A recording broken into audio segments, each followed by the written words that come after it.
Hello, guys. Hope you switched to this live. Hope you can hear me and see me well. Please confirm that. And it was not a troll attack or bad connection. It was me. Can you hear me and see me well? Um, Thank you so much. I'm sorry, it was my mistake. And I clicked run camera and I could not edit somehow. When you start, you cannot change it. I'm very, very happy to see you today. And I think it's very symbolic that we meet from Kyiv, the heart of Ukraine. We had streams from Berlin, we had streams from other places, from my favorite lake, Svitis, but we have never had a stream from Kyiv, the capital of Ukraine. So really glad that you are joining, and I hope that we will spend this hour together. I would like to thank all of you for joining from different beautiful oblasts and places. And I would like to thank Martin and Spencer for their patience and their friendship, because they are not moderators anymore, they are friends, but with moderator rights. So greetings to Romania, greetings to Canada, cheers from Kyiv. If someone is in Kyiv, then happy to see you and happy to read you.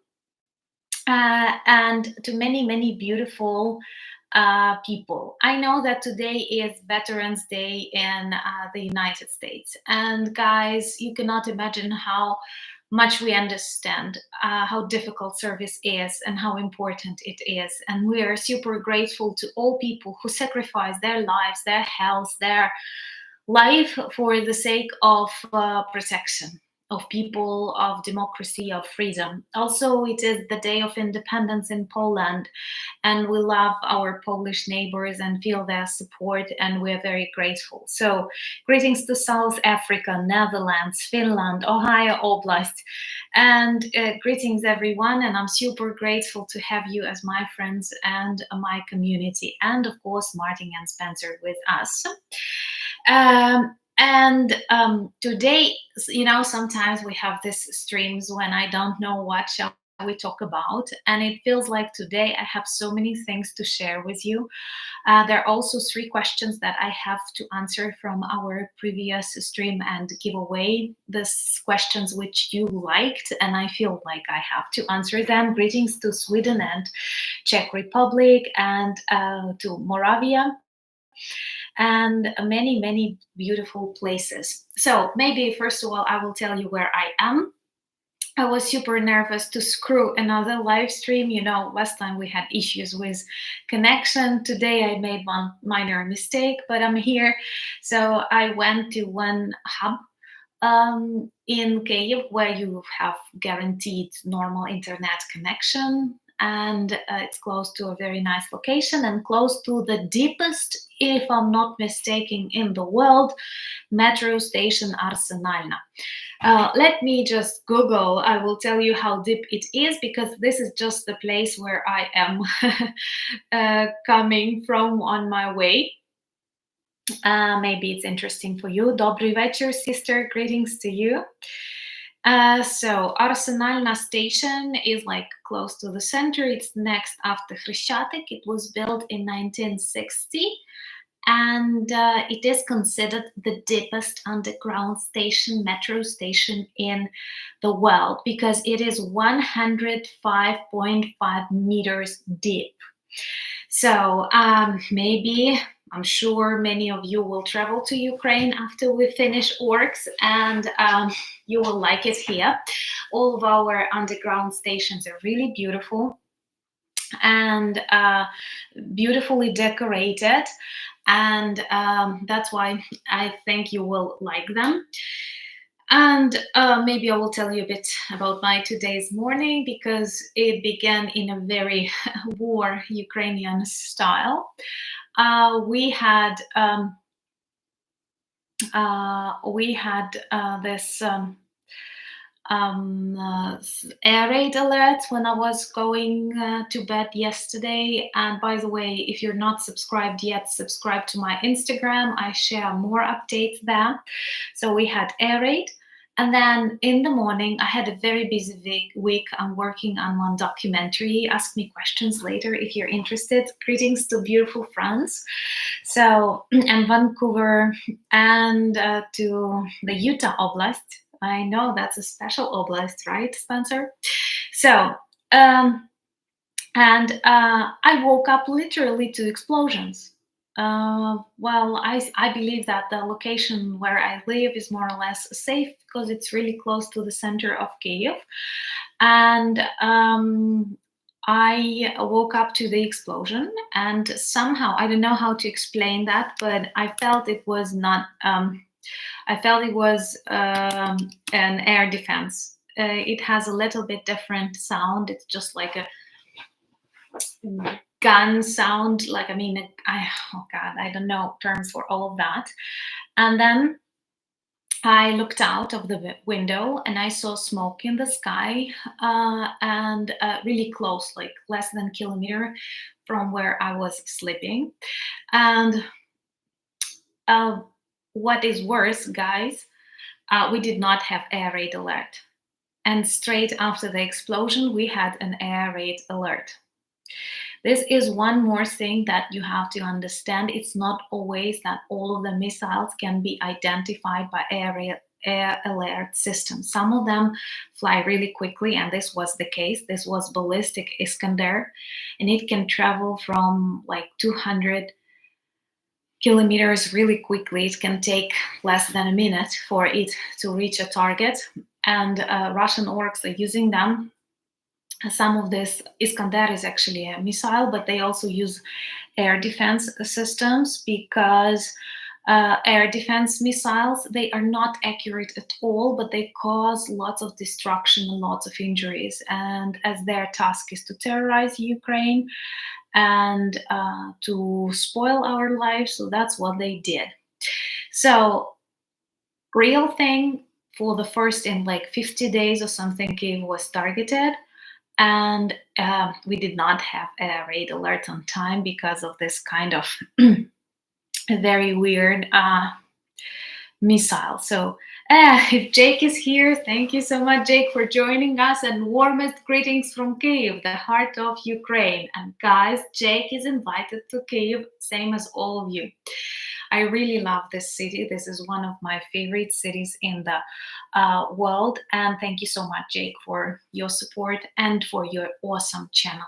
I learned very much from you, and also I just like make myself feel more confident and relaxed when I listen to Jake's analysis of the situation. And you know, when you switch the focus into correct things, you start noticing how successful actually we are and how important it is to just persist, continue, and to win. So, as a smart blogger, I did not share photos or videos from the work of our air defense system because otherwise its location can be identified. And what I like about Ukrainians, that we are so well trained and we have become so media literate during this months of war that no one among my friends, I had lots of posts and lots of videos from Kyiv and this explosion, but no with any location or no pictures where you can actually identify the building, the district, or something like that. So people were smart enough to post just the sky if you really want to share something. And it's very vital for, and happy Veterans Day, Jake, if you're still with us, because I see these comments moving really quickly. Thank you for your service, for your expertise, for your professionalism, and your feeling of justice, because that's what we very much lack in the modern world. And thank you for the sponsorships that you give, and thank you for coffees. I still have like tea with me. So thank you so much for all of that and all of that support. So Johnny, 65 greatest thanks to you and for all the inspiration that you give. And greetings to Ontario and not congratulations, but all the feelings and emotions on that Remembrance Day. And I actually think it's a beautiful name for such a day, Remembrance. And it teaches us greatly how perverted things became in Russia when they started celebrating the Victory Day as something really awful. And one of the main slogans that they were repeating was we can repeat. When all sane people say never again, Russians say we can repeat, and they have turned this Veterans Day, Remembrance Day, Victory Day into something totally awkward. So to all of you, and specifically to Jake, who really knows what service is and what is the responsibility of that, thank you so much. Thank you so much for coffee, David. And so this was the morning. And then we had a 3-hour air raid alert, and I had some things to do in Kyiv. And well, honestly, many people ignore that. I'm sorry, that's wrong, but many people stay and hide, and underground perhaps is the best place. And what made me feel very emotional, Saturday is the day of the week when Ukrainian students continue university studies. So Saturday is a working day for students, and they cannot have classes during an air raid alert. And many of them, together with teachers, continued their classes in the underground. And this Arsenalna underground station, it's really big. And as I've mentioned, it's the deepest underground station in the world, 105.5 meters. And it actually has not just one escalator, but 2 escalators. Like you first ride for a really long period of time, and then you ride longer.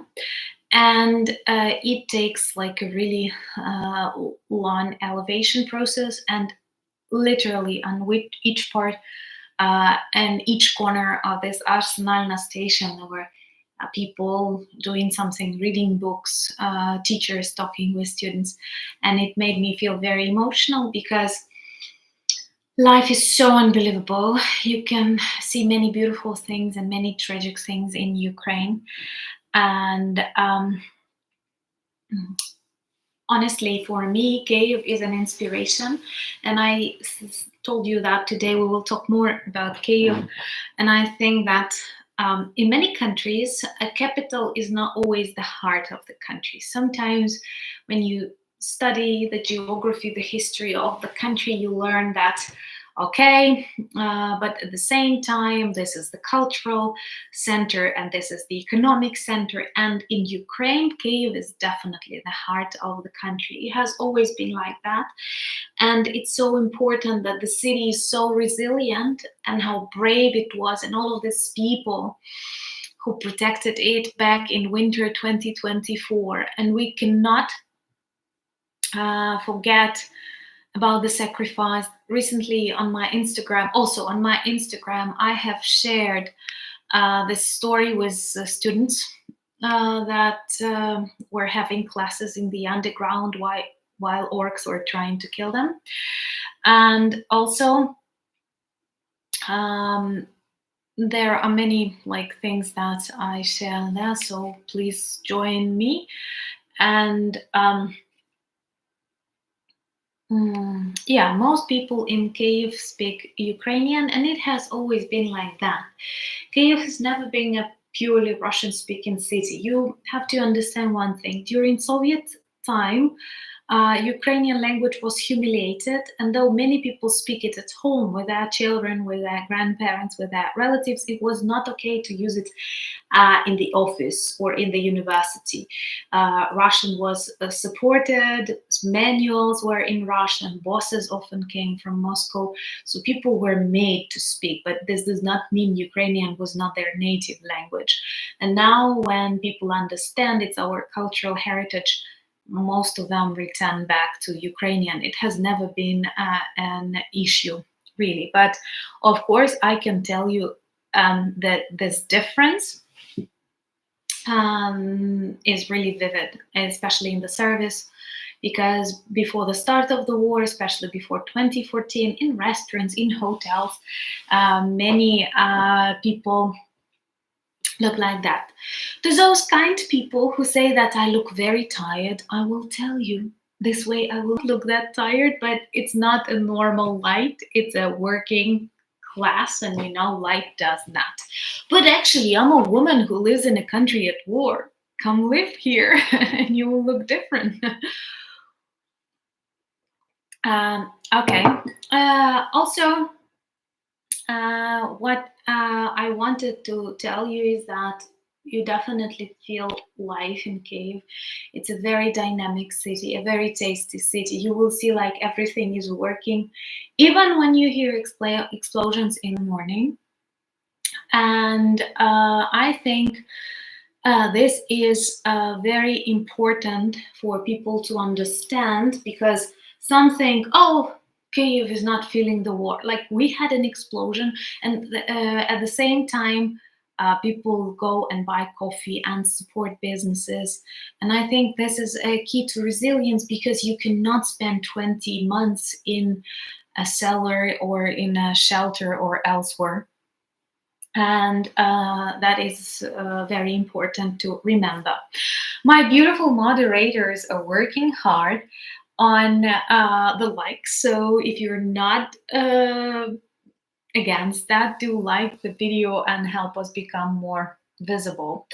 Also, you can check my new video today, because typically when I have streams I don't share videos, but today I did, because there was some good news. Like, a gunpowder factory exploded in Tambov. Someone smoked again. And also, greetings to those who join us. And also, a freight train was derailed somewhere deep in Russia that was used for transporting military things. So if you haven't checked my video, check. And if it's not difficult for you and you agree with what I'm saying, do share these videos. We had some really tough period with super active orcs on the channel who were reporting something, subscribing, unsubscribing, which also spoils the algorithm. I felt really devastated with that. And later I learned that the channels suffer from problems like that. Vlad Wexler had some of his videos restricted, many people's comments disappear. We are working on that, so please forgive if some of your comments disappear. I've learned that lots of my comments and answers to you disappeared. We are in contact with YouTube support. As all support, they are very supportive, but hopefully we will be able to change that. Okay, I remember that there were still questions that I need to answer. On our previous stream, we were given by our merch. By the way, I know people, some of you may not like it, but we have a beautiful merch shop, and we launched a Christmas collection with Ukrainian motifs, typical for Ukrainian Christmas decoration and Ukrainian tridents. If you like them, you can check and you can order, but some of the sweaters, they are knitted and they take more time to produce, so keep that in mind. And when we were trying to solve these problems with trolls, we have realized this is just like a general tendency, and many Ukrainian channels have this, and it's very likely that trolls simply report, and even normal comments are taken down. But on our previous stream, we had a giveaway that was inspired by a merch shop. I'm not a giveaway person. I just like not a typical vlogger. I'm not good at everything. But we had 3 questions that got most of your votes, and I want to answer them today. And so let me remind the first question.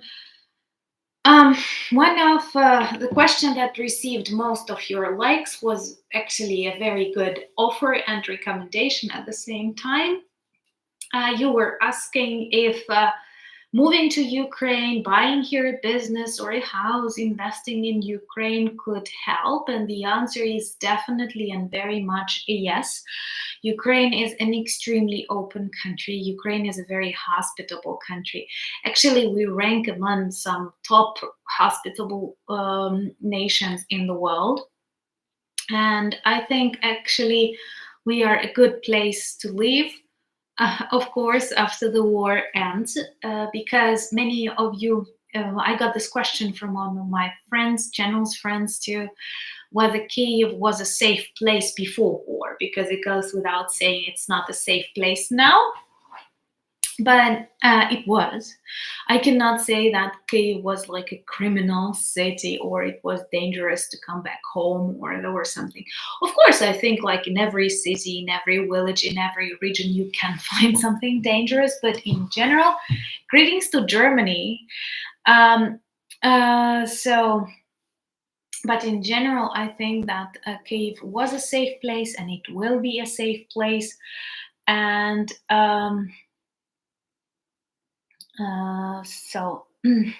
no, I don't have simultaneous layering of platforms. Greetings to London and glory to Ukraine. So, definitely coming to Ukraine, investing in the things that you like or you're interested in would be good. We are not a criminal state. Russia now uses lots of like Ukraine is corrupt, Ukraine is corrupt. Of course, there is corruption in Ukraine, but I think it's also in France, in Germany, and in the US. But we have a very active civil society and lots of people, lots of officers from the EU who come to test Ukraine. They see how active people are. And believe me, those people whose relatives are in the army, those people who have chosen to stay in Ukraine and protect this land, they will not let others do something bad to it. So don't be afraid in future to invest in Ukraine, and I'm sure we will be open to many foreign initiatives. Somehow, real estate in Ukraine is not cheap. Even during war, you'd be surprised that the prices for flats in Kyiv will be similar to the prices in Berlin or Warsaw, but you don't have war and we have, and still there was now a collapse of prices. And in safer zones, like for example, my native city or Lviv, greetings to Quebec and to the UK, Halifax, and you'd be surprised to see that the prices are really high. But again, we have tasty food, we have good people, we have huge territories, we have beautiful nature, we have good soils. Logistically, we are located really good, if to forget about Russia. So I believe that Ukraine can be a land of opportunities. We have a lot of problems with our neighbor, but at the same time, we don't have many problems that other countries in Europe or elsewhere have. Greetings to Netherlands. And I think it's a good decision, but of course at the moment it's dangerous, and I cannot advise you to come and stay here because just in the morning I woke up to an explosion, and luckily it did not kill anyone, but it's always possible as long as Putin is the president and his millions of orcs support him. Thank you once again for buying coffees and being oh my god, the question about the normal flat price is different. Plus, you have to understand that in different cultures, we count flats differently. For example, I know that in the United States, it's very typical to say like 2-bedroom, but in Ukraine, we count the rooms. So, for example, a 2-bedroom flat, if it also has a living room, will be a 3-room flat. I'm afraid to tell you something about Kyiv, but if it's something good, it will be more than 150,000. In Lutsk, where I live, I think it will be 60,000 or something like that, which is a lot for a country at war, but food is cheap. And you know, when I was on Silicon Curtain event in Lviv, Johnny FD, vlogger, YouTuber, was there, and he said that one thing that people don't understand about food in Ukraine or drinks in Ukraine that for like 10 or 20 bucks in Ukraine, you can have really good champagne or something like that, Prosecco. It is so, yeah, a good, but like a good wine can cost you like 8-9 bucks, which will be really quality red wine or food. It's definitely cheaper. And that's what many people do not understand about mm, Ukraine, that like people who eat in restaurants do not always pay much money because it may be very cheap in Ukraine in comparison to you. Okay. Also, yeah, for a whole bottle. Like for 20 bucks, you will have a very good champagne. For 20 bucks, this will be something like I don't drink bad wines because I have a taste for that, but I would never pay like more than 10 bucks for that. So for 10 bucks, I can have good wine, honestly. I'm not lying. So mind that when you see people drinking something, it does not mean that they spend like half a thousand on that. Maybe it's cheaper in Ukraine. Also, I see you're sharing the prices. Of course, if you travel and you choose to live in the village or elsewhere, you can buy like a house for $1,000. You can find something like that, especially if you're interested in green tourism or other things. So it's up to you. But you're all invited after we win, and when this works, we'll stop destroying our everything, lives, houses, nature. You know, it surprises me so much when people start talking about like Russia or negotiating with Russia or something else, trying to think like two countries are quarreling. Come on. They are destroying everything. They create ecocide. They steal children. They loot and rape. They kill hundreds of civilians, sometimes daily.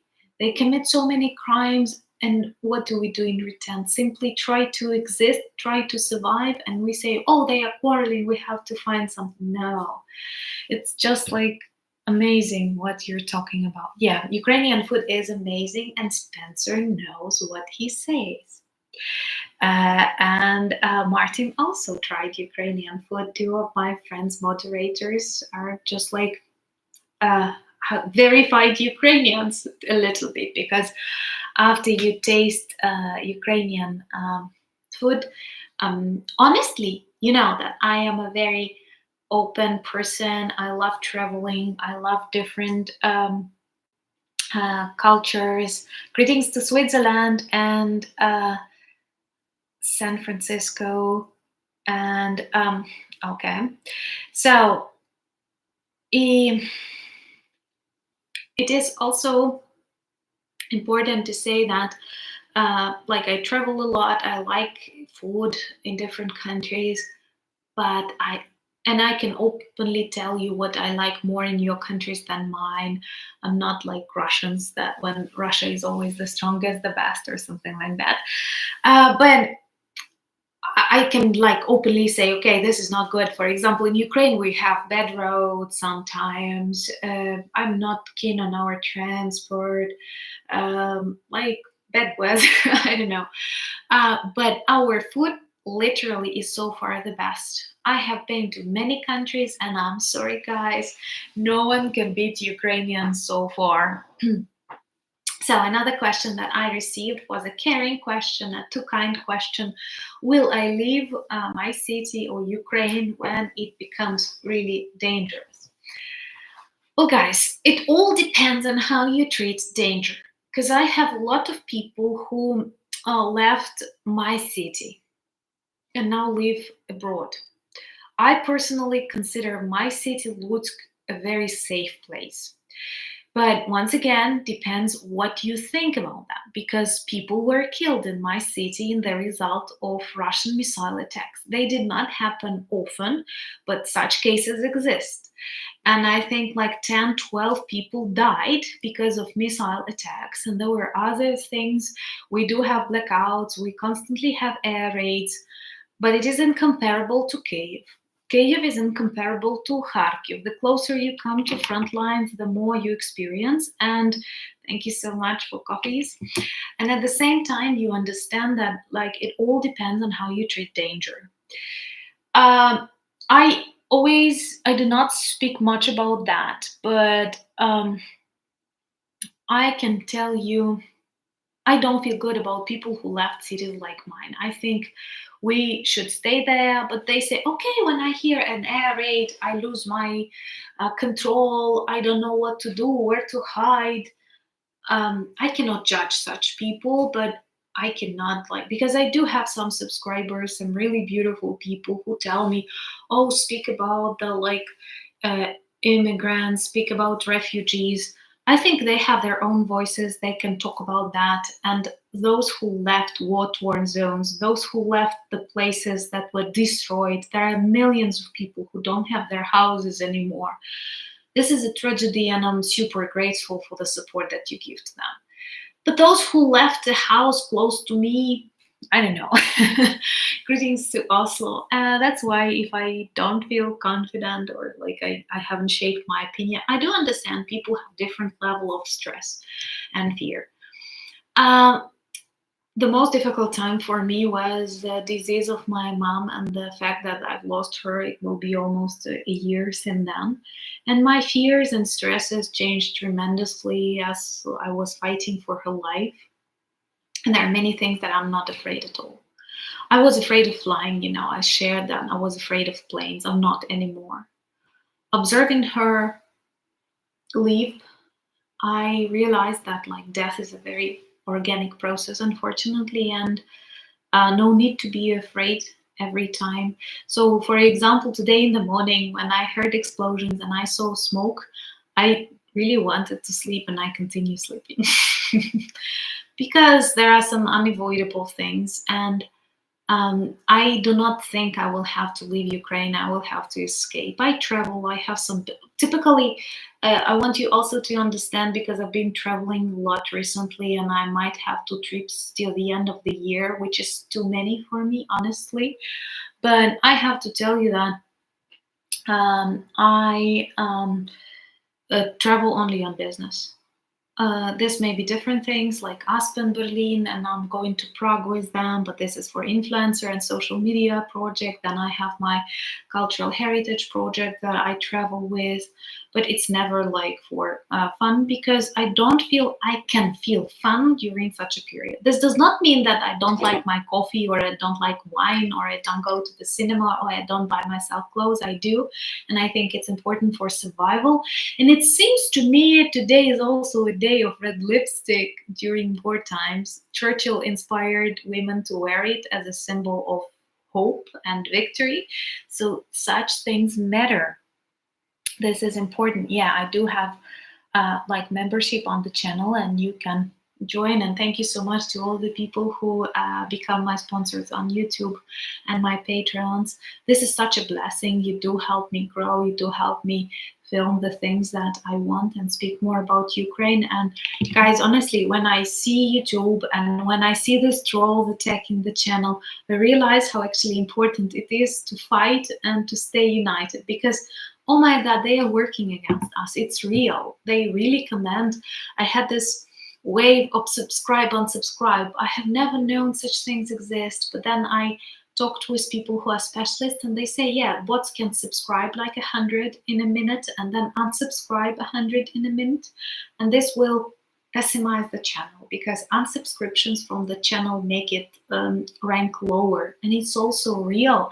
But this also means that we are working, we are effective. And I personally see the more trolls appear, the more negative comments come, it means Russia is failing because that's the way they try to persuade us. Now they were talking about negotiations, allies giving up on Ukraine. Why? Because there are lots of explosions, there are lots of failures, there are lots of territories that they give up. Ukrainian counteroffensive is successful. It looks different than you might have expected, but lots of their logistic chains are destroyed. Crimea looks very realistic, will come back home soon. Many, many good signals. And what do? They switch us to conflict, to misunderstandings. They want to demonstrate, oh my God, this will not work for us, and so on. So that's why it is so important to remain united. Yes, 100K of friends. These are not subscribers. These are friends, honestly. So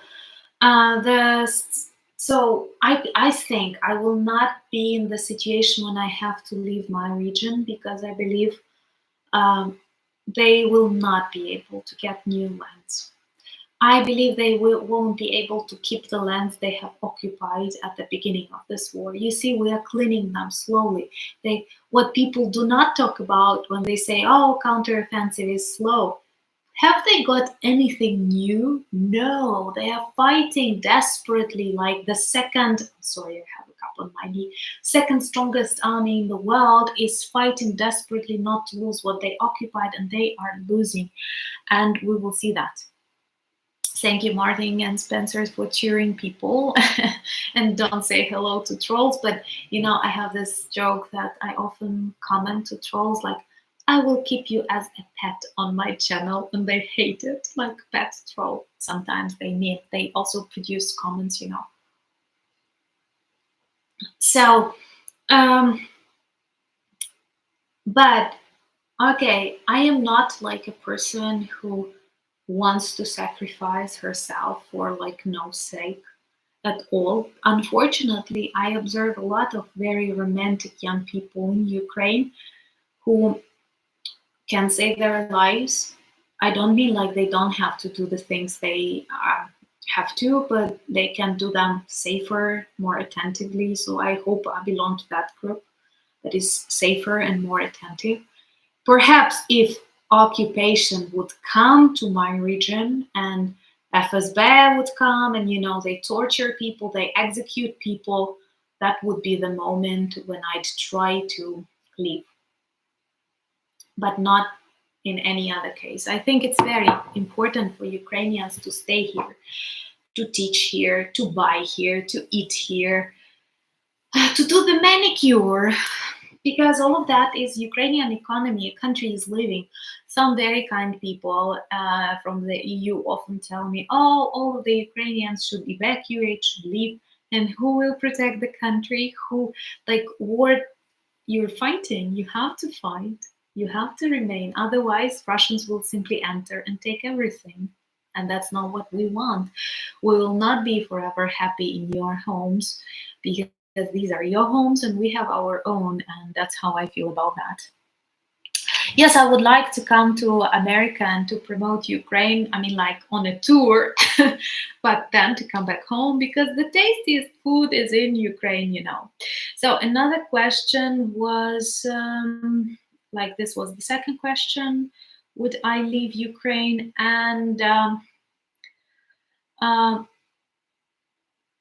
so about the low birth rate and the large scale of children deportation to Russia, and the number of refugees that might or not return once the war is over, and will Ukraine be open to immigration, or how will we solve that? Well, in general, I think many European countries suffer from low birth rates. This is something that comes together with, I don't know, development, education, and other stuff. Greetings even to those who are late. Like the video. So, but it is really awful what they do to Ukrainian children, because the numbers of those that they steal or they take from orphanages and deport to Russia is terrifying. Some people say these are hundreds of thousands. It's really difficult to keep their record. I have recorded a number of videos. They don't get many views. I'm not hunting for views, but I mean, not many people watch and speak about that. This is an example of genocide. Go check UN genocide description, and you will see, like, stealing of children and changing their identities.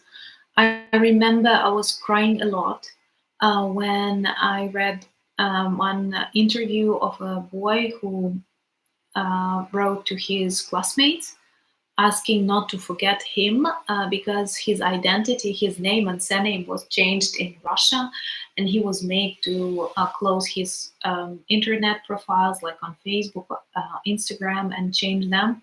and he was asking them to remember so that one day when he returns back to Ukraine, he will be identified. And that's like tragedies that these small children have to go through, and they are taught to hate Ukraine. They are taught to become this like patriots of Russia. You know, they encouraged this military education at school, something that reminds us of Hitler Jugend. I'm sorry, and that's awful, and it's very tragic. So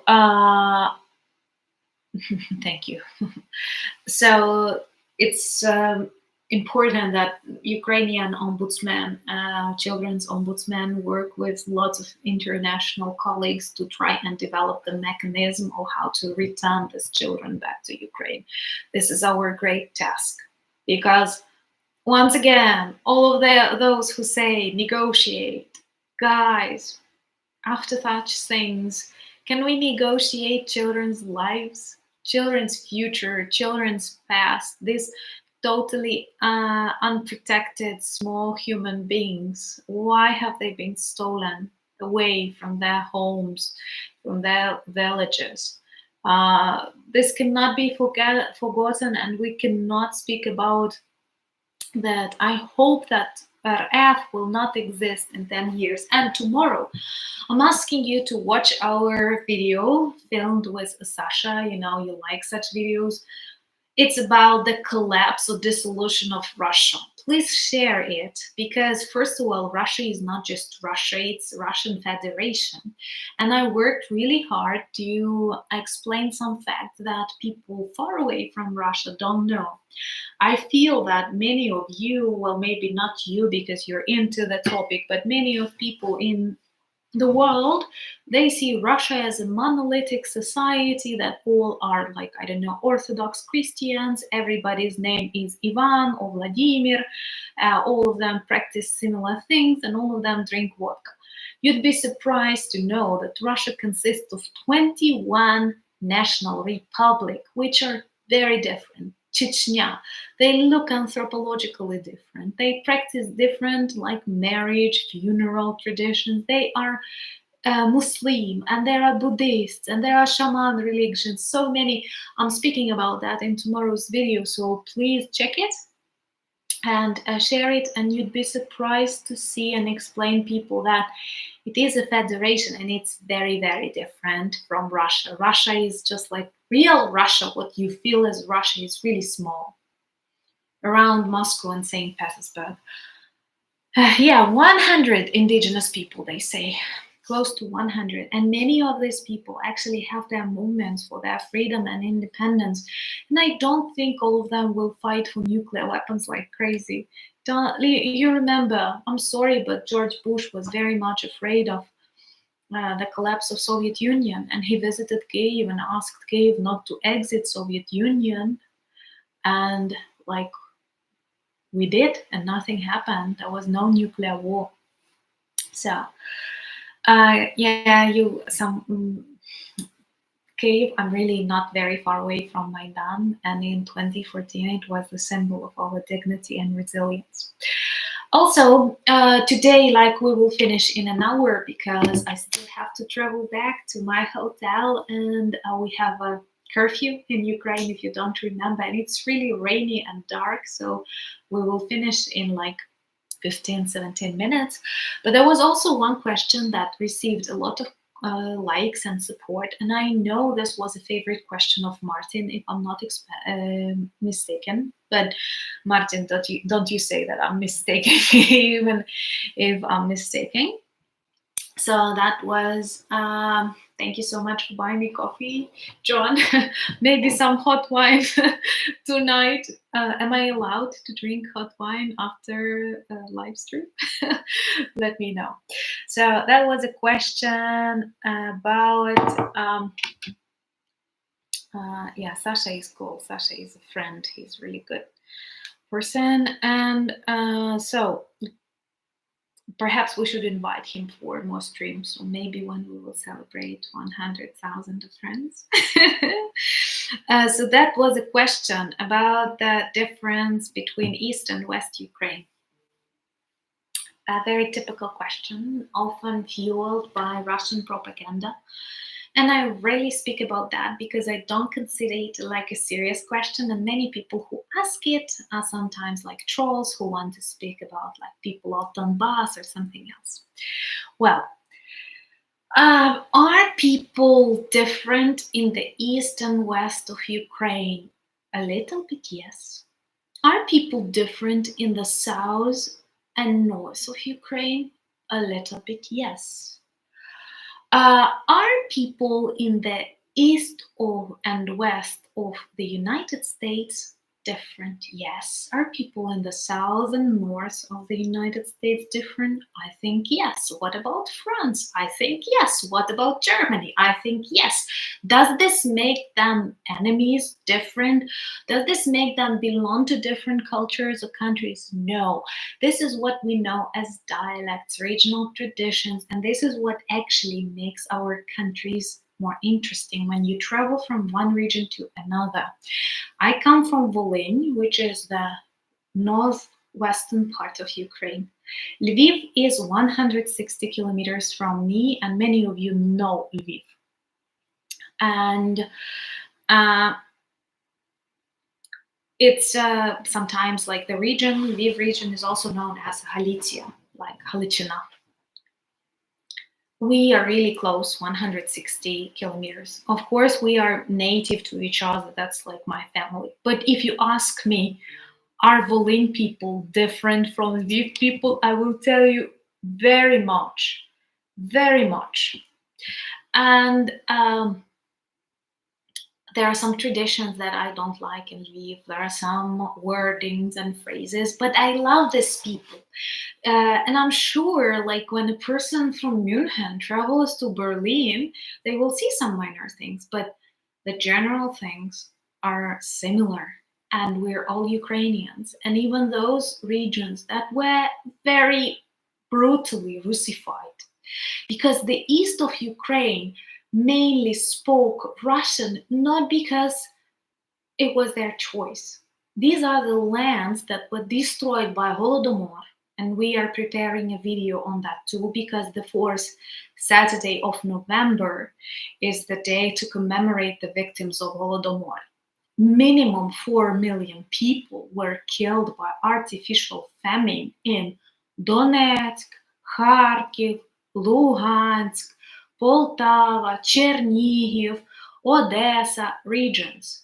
So 4 million people and 600,000 unborn children. People could not bear children in such things.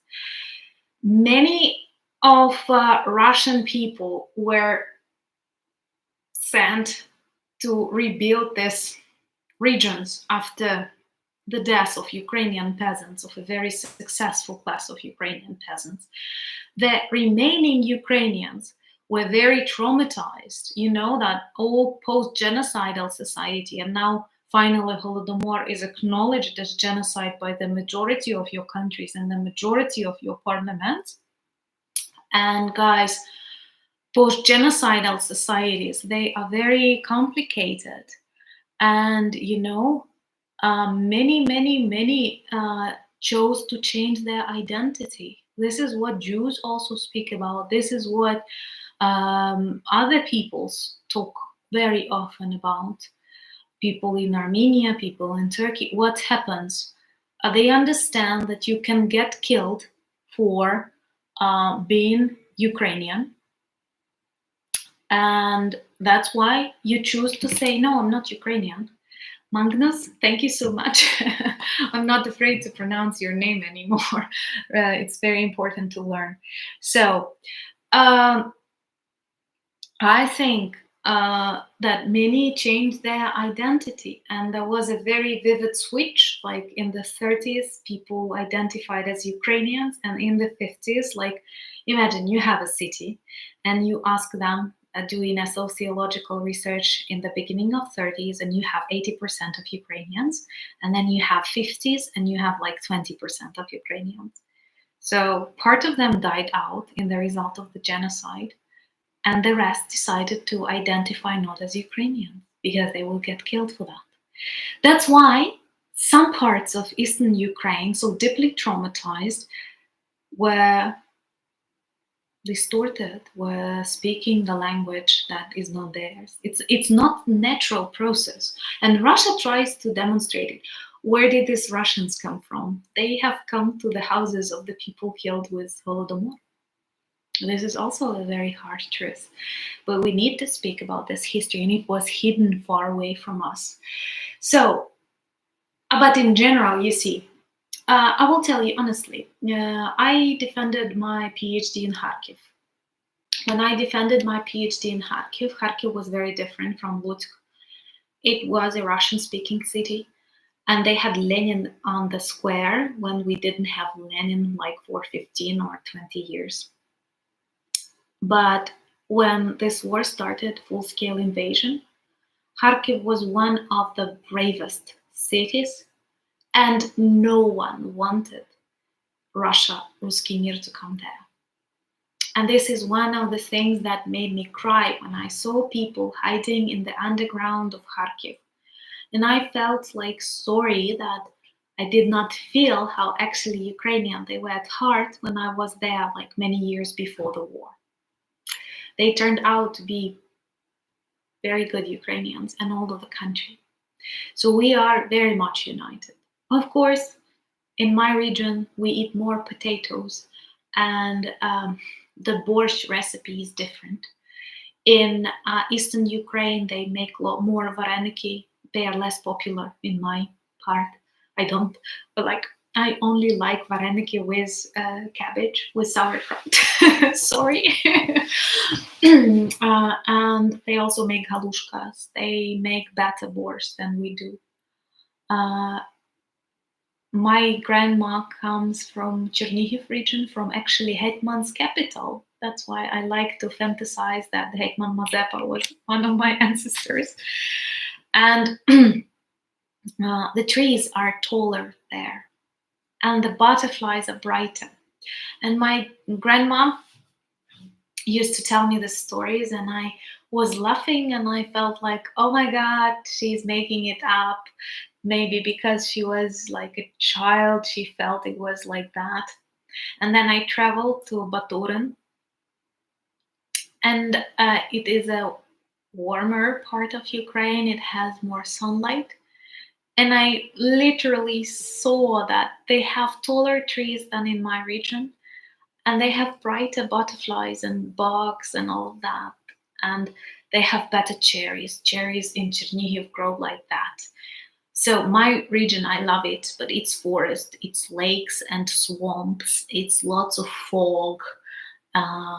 It's like that. Baturin is lots of steppes, some forests. It's very warm. Rivers with sand. It's different, but it's all very Ukrainian.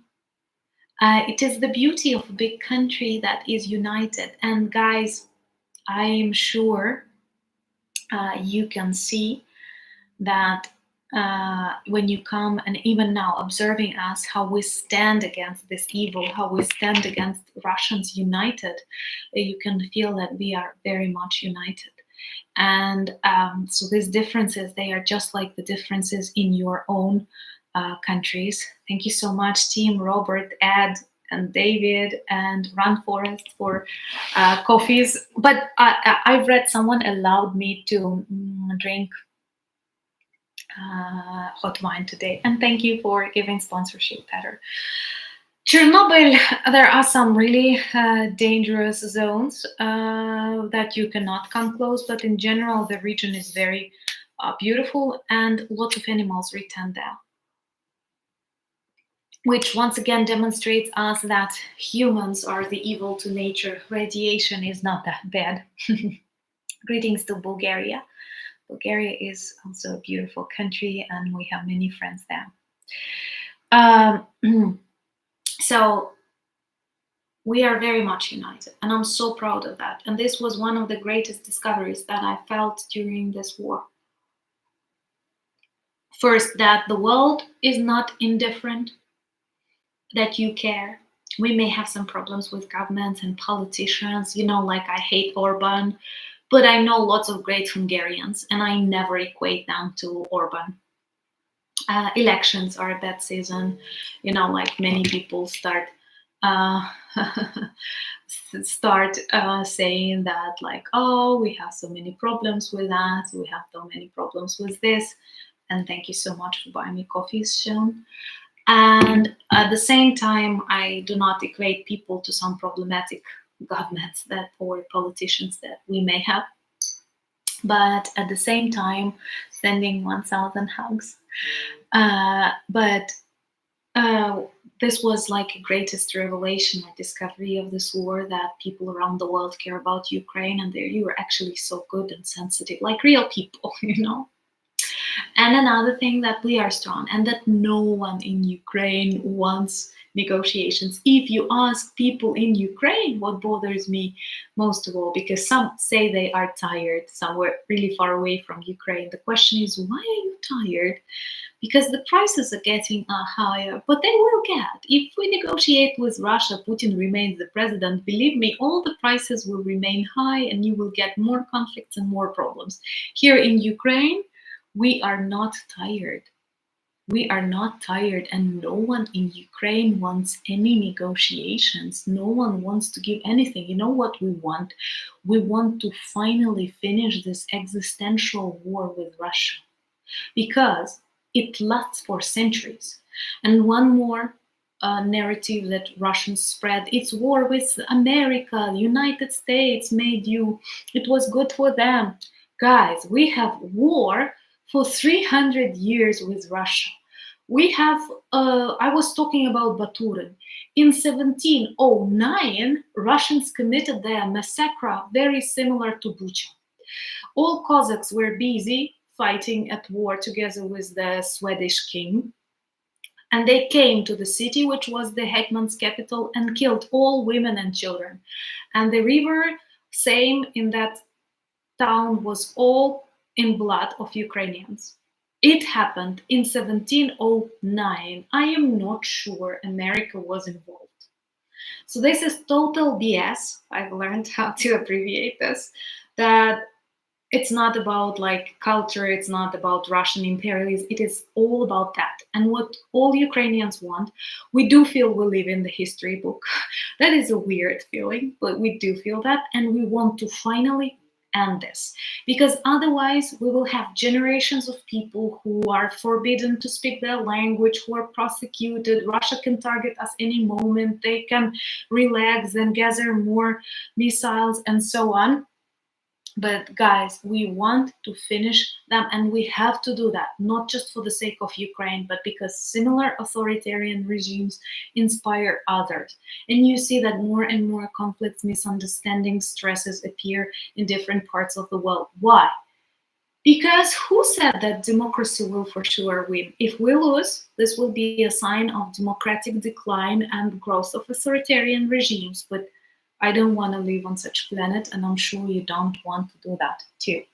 So help me with likes. I see that Martin and Spencer have a very strong idea that we can get more of that. I am very grateful for your views, for your likes, for your shares. This all helps the algorithm. And why do I care about that? Russian trolls will tell you, oh, you care about likes. No, this is about visibility, because Russian trolls do have algorithm tricks that help pessimize the channel, and we have to counterfight them. So if it's not difficult, please be patient.